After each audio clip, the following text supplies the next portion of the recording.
이제 오늘이 지나고 내일이 지나면 성탄절입니다. 사망에 쏘는 것을 이기시기 위해, 그리고 우리에게 영원한 생명을 주시기 위해 이 땅에 친히 그 몸을 십자가에 달려 제물로 드리시기 위해 이 땅에 오신 그날을 기념하고 감사하고 감격하고 감사하는 날입니다. 성탄의 정신은 나눔이라고 할 수 있겠습니다. 왜냐하면 예수 그리스도께서 자신의 몸을 주러 이 땅에 오셨기 때문이죠. 그런가 하면은 성부 하나님께서도 하나뿐인 자신의 아들 예수 그리스도를 이 땅에 제물로 주신 그와 같은 크리스마스 스피릿, 성탄의 정신이 우리에게 있습니다. 이와 같은 모습을 기억하면서 정말 하나님의 그 은혜, 예수 그리스도의 사랑을 기억한다면 우리도 누군가에게 다가가서 우리가 가진 것으로 나눌 수 있어야 하겠습니다. 우리의 마음으로 나누고, 또한 우리의 물질로 나누고, 그리고 주의 이 기쁨의 복음의 소식으로 나눌 수 있는 저와 여러분 다 되실 수 있기를 주님의 이름으로 축복합니다. 우리나라는 이제 경제적으로 잘 사는 나라가 되었어요. 과거에는 나누기는 어떻게 나눕니까?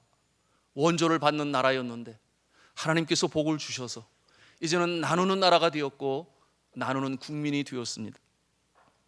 이와 같은 모든 것이 주님의 은혜인 줄로 믿습니다. 우리 교회는 성탄절을 맞이하면서 광고를 통해 말씀을 드렸습니다마는 교회 주변의 이웃들에게 성탄의 기쁨으로 떡국떡을 선물로 나누었습니다. 또한 우리가 후원하는 해외 선교지 선교사 가정들에게 성탄 선물 박스를 보내드렸습니다. 저는 이 성탄 선물 박스를 받을 때마다 선교지에서 얼마나 감격이 되고 감동이 되는지 몰라요. 큰 위로가 됩니다. 이 일로 우리 교회 연합 여선교에서 수고를 많이 해주셨어요.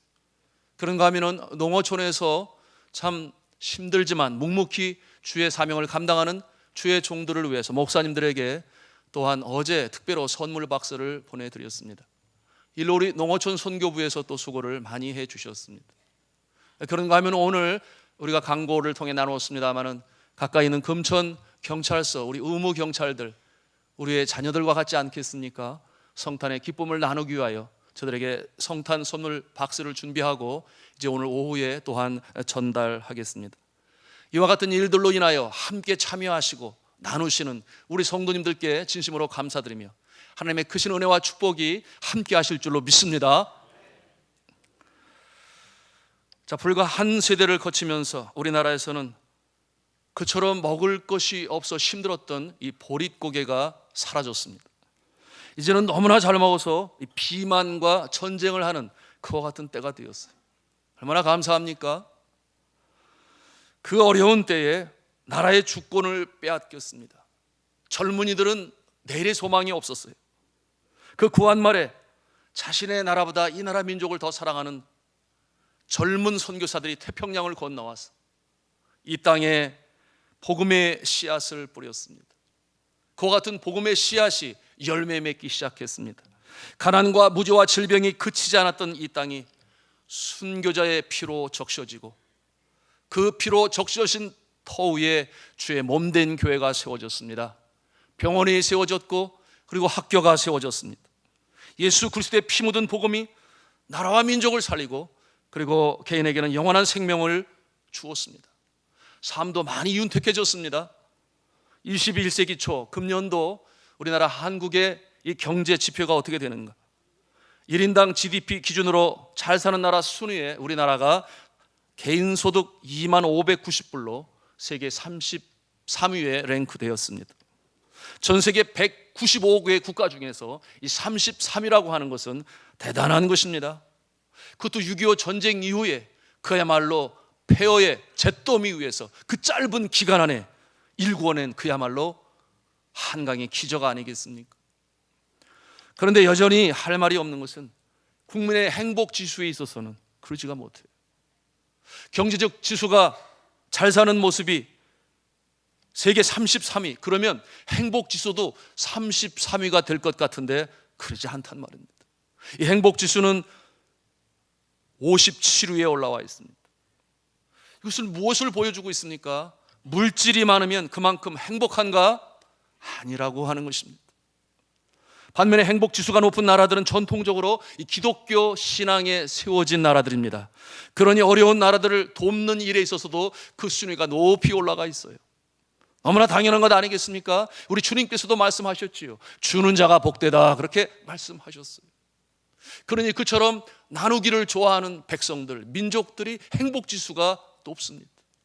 전통적으로 기독교 국가들이에요. 그 모습을 보면 1위는 핀란드, 2위는 노르웨이, 3위는 덴마크입니다. 스칸디나비아 반도에 있는 나라들이죠. 그런가 하면은 이어서 아이슬란드, 스위스, 네덜란드, 캐나다, 뉴질랜드, 그리고 호주가 10위 안에 그 이름을 올렸습니다. 가장 가까운 이웃 나라가 잘 삽니다. 일본을 말하죠. 저들은 경제적으로 볼 때 세계 3위의 부자 나라입니다. 그런데 행복지수는 저 아래 54위에 랭크되어 있습니다. 참으로 의미심장하지 않습니까? 이와 같은 모습 놀랐습니다. 다시 말씀드리면 이 물질이 행복을 보장해 주지 않는다고 하는 것을 보여줘요. 이것이 하나님 나라의 원리인 것입니다. 영적으로 보면 일본은 자기 중심적인 영적인 이 신앙, 범신교 신앙 사상이 그들의 마음에 자리 잡고 있습니다. 성도 여러분, 우리 주변을 살펴볼 때 여전히 우리나라는 행복할 수 없는 모습들이 보입니다. 요즘 뉴스를 통해 들려오는 소식들은 행복한 소식보다는 그렇지 않은 모습이 너무나 많아요. 아픈 소식들이 많습니다. 왜 그리 사고는 많은지요? 안전 불감증이라고 표현을 했습니다. 최근에는 가스 사고로 인해서 곧다운 고등학생들이 생명을 잃었어요. 자녀를 먼저 보내는 부모의 마음이 얼마나 아프겠습니까? 힘들겠습니까? 가족들은 또 얼마나 많은 시간 그 슬픔 속에 잠겨야 하겠습니까? 뿐만인가요? 계속 추락을 멈추지 않는 취업률이 그렇습니다. 소득과 분배의 불균형이 있어요. 소상공인들은 설 자리가 점점 좁아지고 있습니다. 그런가 하면은 택시기사들은 뿔이 났습니다. 자, 주로만 가는 이 결혼율은 어떻습니까? 따라서 인구 절벽에 선 저출산율이 우리 모든 국민의 마음을 아프게 합니다. 그러나 정작 젊은 사람들은 관심이 없어요. 유엔 미래 보고서는 대한민국의 심각한 저출산을 연구하면서 앞으로 287년이 지난 2305년이 되면 대한민국에서는 남자는 2만 명만 남고 여자는 3만 명만 남는다고 그랬어요. 놀랍지 않습니까? 지금 추세로 나간다면 그렇게 된다 그 말이에요. 이렇게 가다가는 지구상에서 가장 먼저 사라질 민족이 어느 나라 민족이냐? 대한민국이라고 그랬어요. 깜짝 놀랄 만한 소식이에요. 이 소식이 영국의 옥스퍼드 대학교 인구문제연구소의 보고서를 통해서 발표되었습니다. 얼마나 안타까운 소식입니다. 그런 면에서 볼 때 선교사들은 애국자예요. 선교사들의 자녀 출산율이 우리나라 사람들보다 훨씬 높아요. 이와 같은 급격한 인구 감소의 조국을 바라보면서 기도하는 가운데 믿음의 실천을 하는 거죠. 마음을 굳게 먹습니다. 그러니 이 선교사들이 부르는 주제가가 있는데 여러분 아십니까? 내일 일은 난 몰라요. 그게 뭐예요? 하루하루 살아요. 그래서 믿음으로 자녀들을 낳고 그들의 마음은 그래요. 저절로 자란다, 알아서 큰다. 그래서 이렇게 보면 거의 방목 수준입니다. 방목 수준, 말이 좀 그런데 무슨 말이에요? 하나님께서 키워주실 거다, 하나님께서 책임져 주실 것이다, 그런 믿음이 있기 때문에 그렇게 하는 거죠. 제가 사역했던 네팔에서는 33클럽이라는 게 있어요. 자녀가 셋 정도 되면 그 클럽에 들어갈 수 있습니다. 어깨를 펴고 당당히 아우 자부심을 가지고 살아가는 선교사들이 그 클럽에 들어갈 수가 있습니다. 대단하죠? 애국자들입니다. 우리가 저들을 향해서 박수를 쳐줘야 되는데, 저는 이제 국내 교회 목회자가 되고 보니 선교사를 지원할 때에 자녀가 많으면 더 많이 지원해 줘야 되겠다. 왜? 애국자들 아니겠습니까? 그리고 저들은 말을 해요. 가장 확실한 제자 훈련, 가장 확실한 믿음의 사람들을 만들어내는 일이 그일 아니겠는가? 애국운동의 실천이 아니겠는가? 아멘입니까? 근데 어떻습니까? 우리나라에 들어오니 전철 안에서 또는 아파트의 엘리베이터 안에서 젊은 부부가 자녀들을 하나도 아니고 둘도 아니고 셋도 아니고 넷을 이렇게 거느리고 있으면 여러분 어떤 눈으로 바라보십니까? 그러시면 안 돼요. 그러시면 안 돼요. 오히려 고맙게 생각해야죠. 그래서 저들에게 고맙습니다, 그리고 격려하고, 또는 그렇게 말을 하지 않을지언정 마음속으로 주여 저 아이들이 잘 자라나게 하여 주옵소서, 오히려 응원하고 기도해야 되는 줄로 믿습니다. 그런데 제가 네팔에서 나오기 전에 33 클럽의 시대를 지나 44 시대가 시작되는 것을 보았어요. 이 44 시대는 뭐냐 하면, 이제는 3명 낳았던 분들이 4명을 낳아서 4명을 낳아야 들어갈 수 있는, 그래서 어깨를 펴고 당당하게 기쁨으로 보이는 그런 또 그룹이 생겨났습니다. 너무 감사하지요. 사랑하는 성도 여러분, 이 시대에 정말 우리는 소망이 있는 것입니까? 미래를 향하여 우리가 선을 볼 수 있습니까? 아니면 사회 속의 정의를 볼 수 있습니까? 평화를 볼 수 있습니까? 여전히 세상은 죄로 어둡고 불평과 불만 지수는 우리의 GDP, GNP의 성장과 상관이 없이 계속해서 늘어만 가고 있습니다. 왜 이러한 어려움이 그치지 않고 있습니까? 그 요인이 있어요. 그 요인은 바로 하나님을 떠났기 때문에 이와 같은 모습이 나타나는 것입니다. 모든 불행의 근원이 어디에 있는가? 죄에 있습니다. 죄의 문제가 해결되지 않으면 우리 영적으로 만들어지는 인생의 이 심령에는 평강이 없는 것이에요. 그러므로 고난이 그치지 않습니다. 정의가 하수와 같이 흐르는 그와 같은 아름다운 사회를 꿈꾸며 전진해 가고 있지만, 그러나 그런 모습이 아니에요. 윗물이 맑아야 아랫물이 맑은데 윗물이 그렇지 않으니 연일 구속의 뉴스들이 신문지상에 오르내리고 있습니다. 사회가 어렵습니다. 그렇다면 이 땅에 소망이 전혀 없는 것입니까? 전혀 미래에 소망이 없는 것입니까? 그렇지 않아요. 오늘 성경은 말씀하기를 우리에게 소망이 있다 그렇게 말씀하고 계시는데, 이 소망은 하늘로부터 임하는 줄로 믿으시기를 바랍니다. 하나님께서 소망의 주가 되시고 믿음의 사람들을 다시금 일으켜 세워주셔서 위로의 말씀으로 오늘 격려하고 있는데, 그 말씀이 오늘 본문의 말씀인 것이에요. 이 고통 중에 있는 백성에게 하나님께서 말씀하십니다. 선지자를 통하여 말씀하시는데, 내 백성을 위로하라, 너는 내 백성을 위로하라, 그렇게 하나님께서 명하십니다. 오늘 성경 본문에 등장하는 이 백성은 과거 이스라엘 백성들의 모습이에요.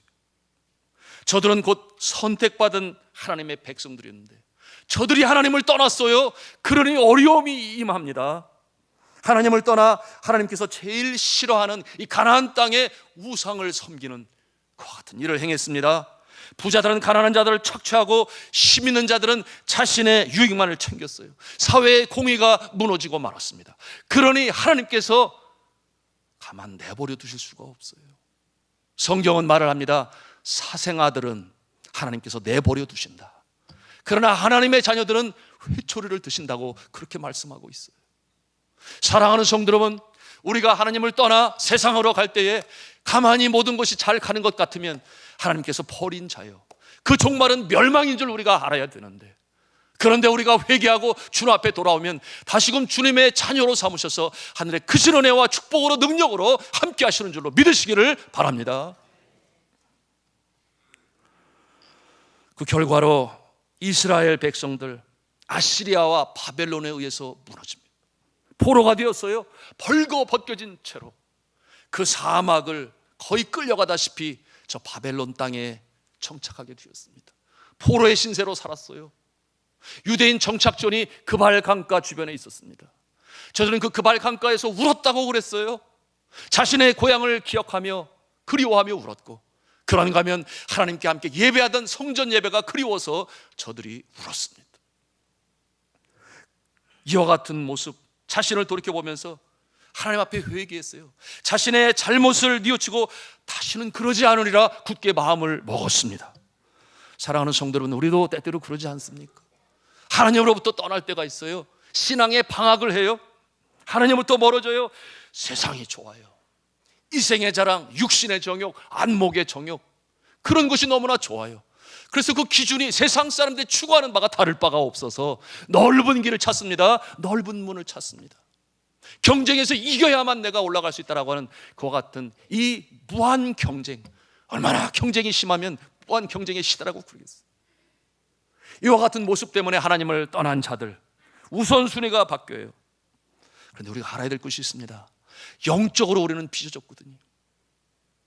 흙으로 우리의 몸을 지으신 하나님께서 우리의 코를 통하여 생기를 불어넣으셨다 그랬는데, 이 하나님의 생기로 살아가는 존재다 그 말이에요.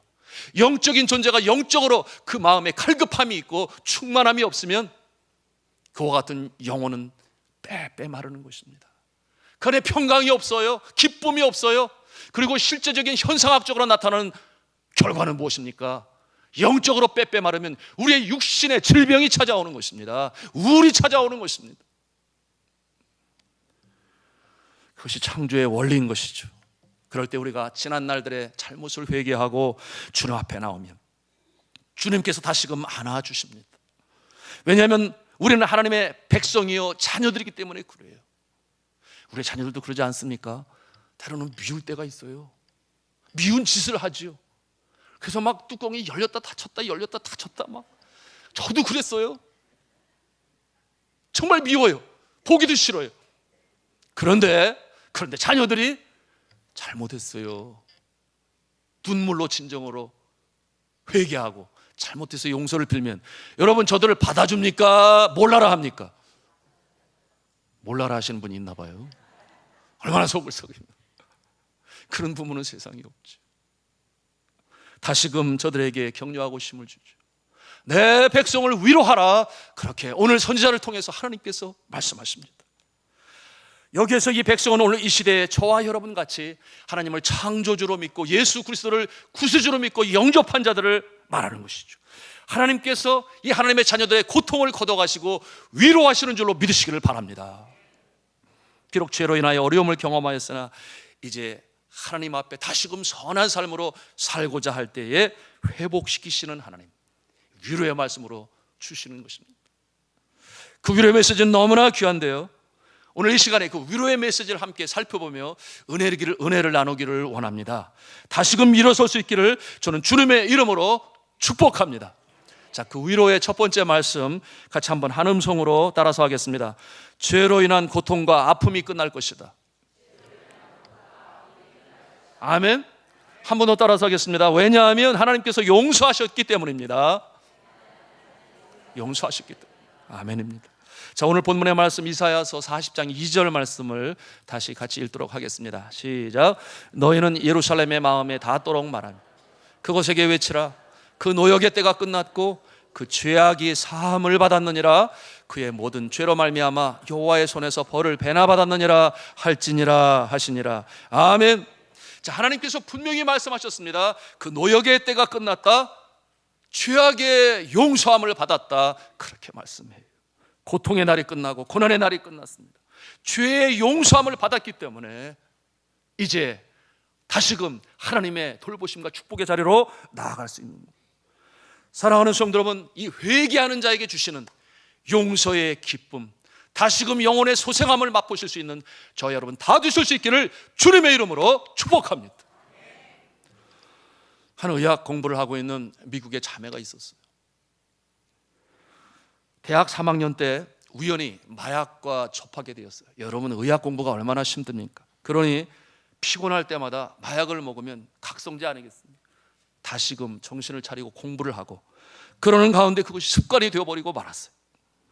인턴 과정, 레지던트 과정을 거쳐서 의사로 일하면서도 매일같이 마약을 복용했어요.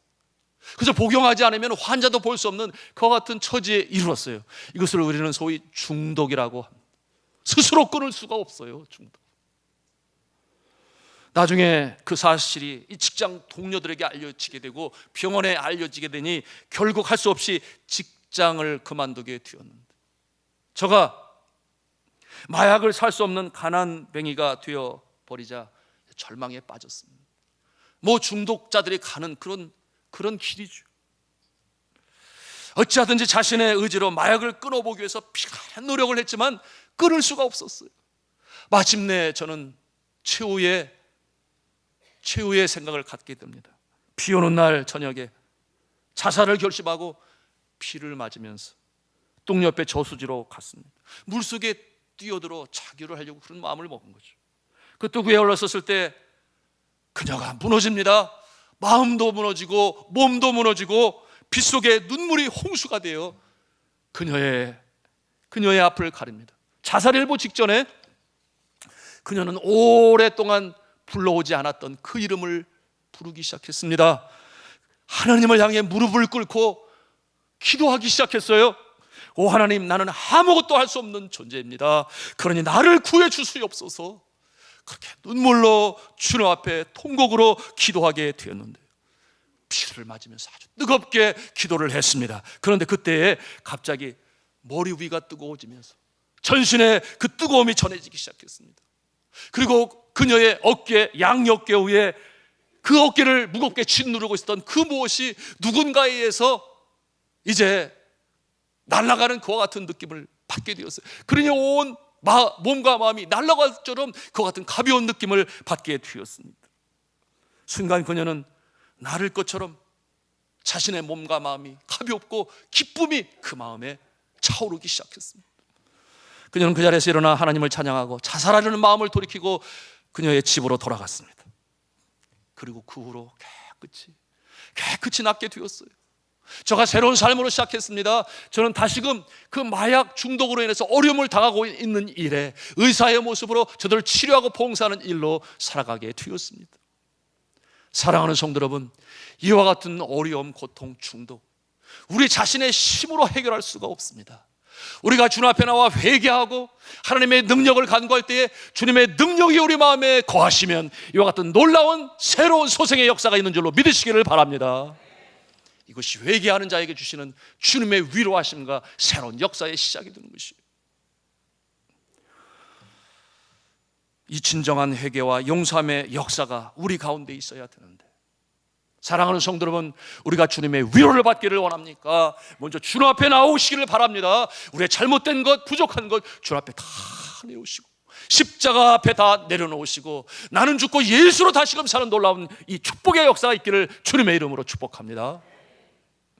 두 번째로 우리 같이 한번 한 음성으로 따라서 하겠습니다. 주신 은혜에 감사하여 정결한 삶으로 살고자 했으면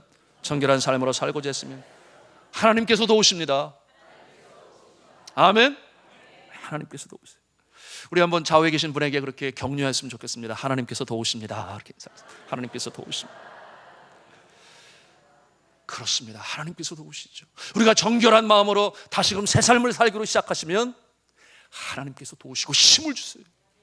오늘 본문의 말씀이 그것을 보여주고 있는데요, 우리 3절에서 5절 말씀 같이 읽도록 하겠습니다. 시작.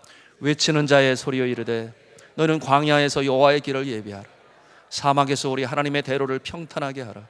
골짜기마다 도두어지며 산마다 언덕마다 낮아지며 거르지 아니한 곳이 평탄하게 되며 험한 곳이 평지가 될 것이요 여호와의 영광이 나타나고 모든 육체가 그것을 함께 보리라. 이는 여호와의 입이 말씀하셨느니라. 아멘.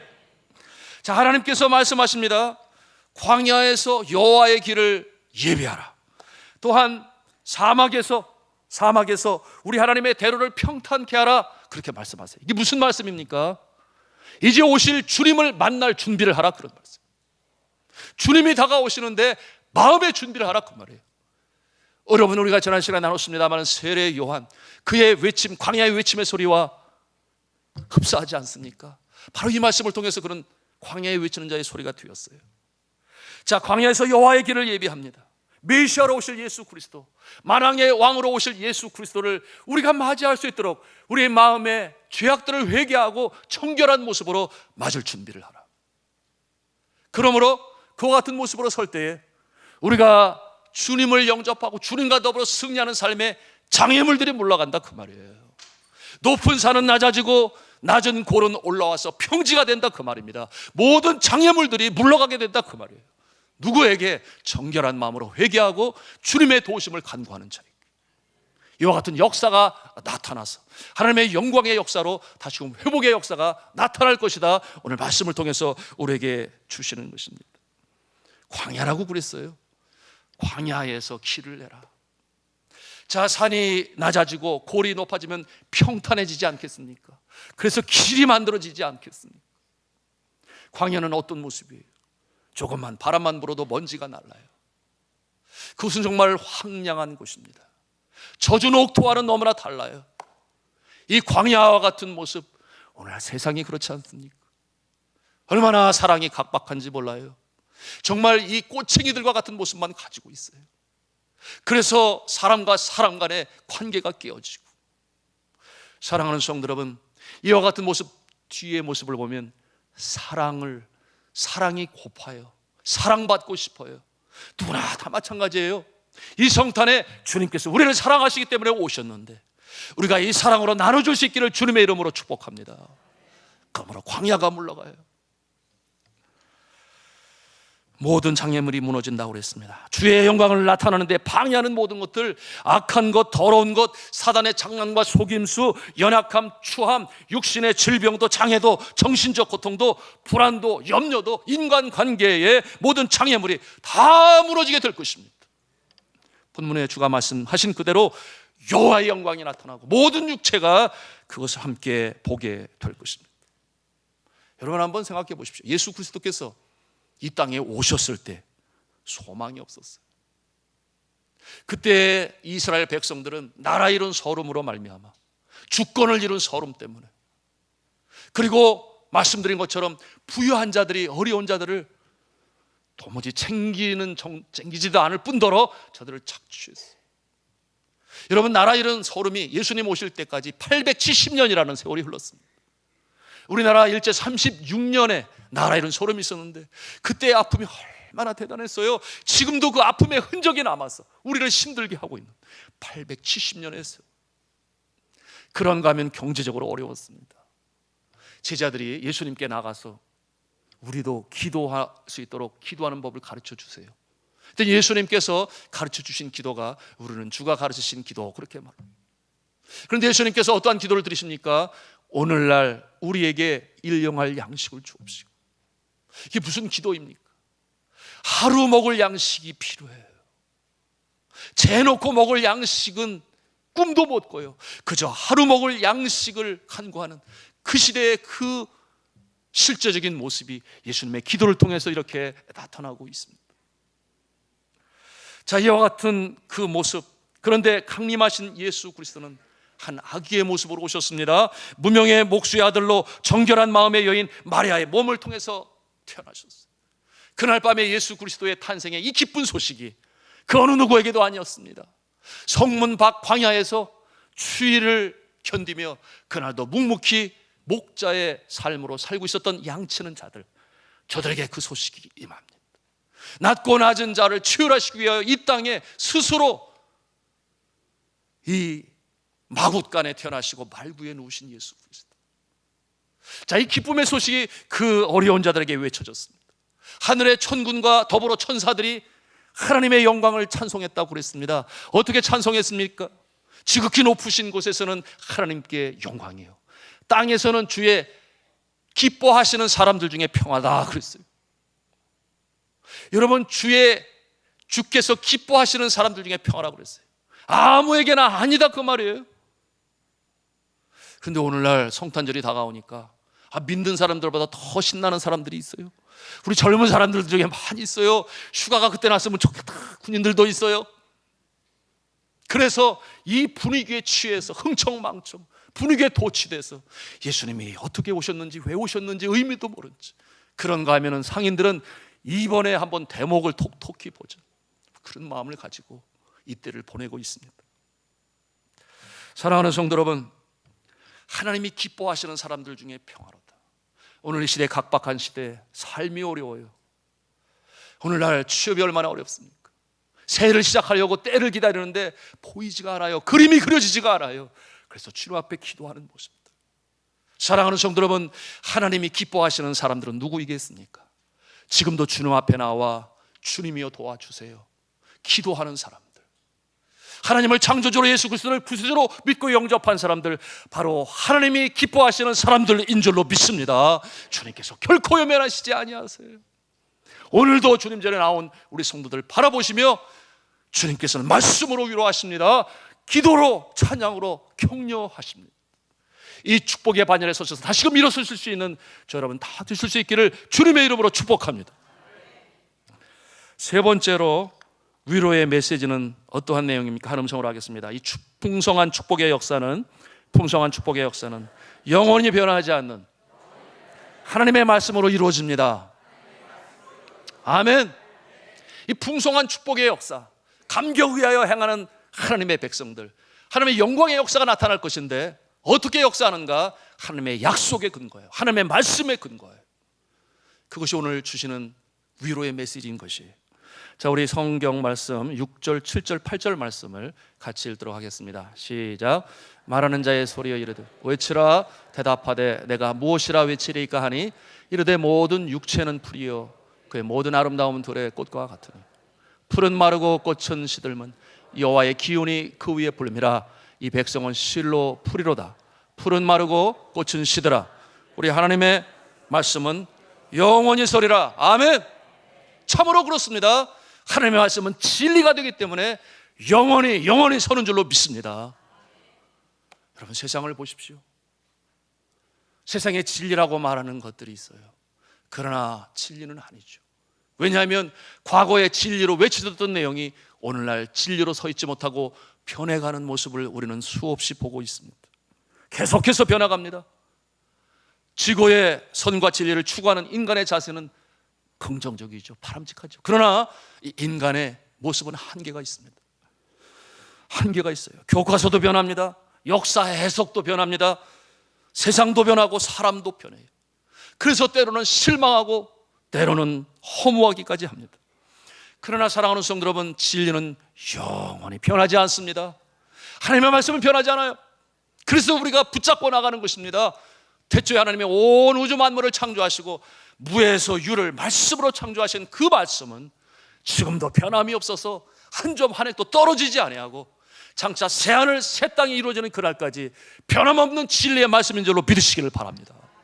약속의 말씀을 부여잡고 오늘도 우리는 다시금 일어서서 전진해 나가는 것이에요. 절대 진리, 바로 하나님의 말씀입니다. 그런데 오늘 말씀해 보니까 이 진리의 말씀을 감사함으로 기쁨으로 받고 나가는 자가 해야 될 일이 있다. 그게 뭐예요? 전하라. 그렇게 말씀하고 있습니다. 자, 우리 하나님의 말씀을 같이 또 보겠습니다. 9절 말씀 같이 한 음성으로 읽겠습니다. 시작. 아름다운 소식을 시온에게 전하는 자여, 너는 높은 산에 오르라. 아름다운 소식을 예루살렘에 전하는 자여, 너는 힘써 소리를 높이라. 두려워하지 말고 소리를 높여 유다의 성읍들에게 이르기를 너희의 하나님을 보라 하라. 아멘. 힘써 소리를 높이라고 합니다. 두려워하지 말고 산 위에 올라가서 모든 백성들에게 그 소식을 전하라고 합니다.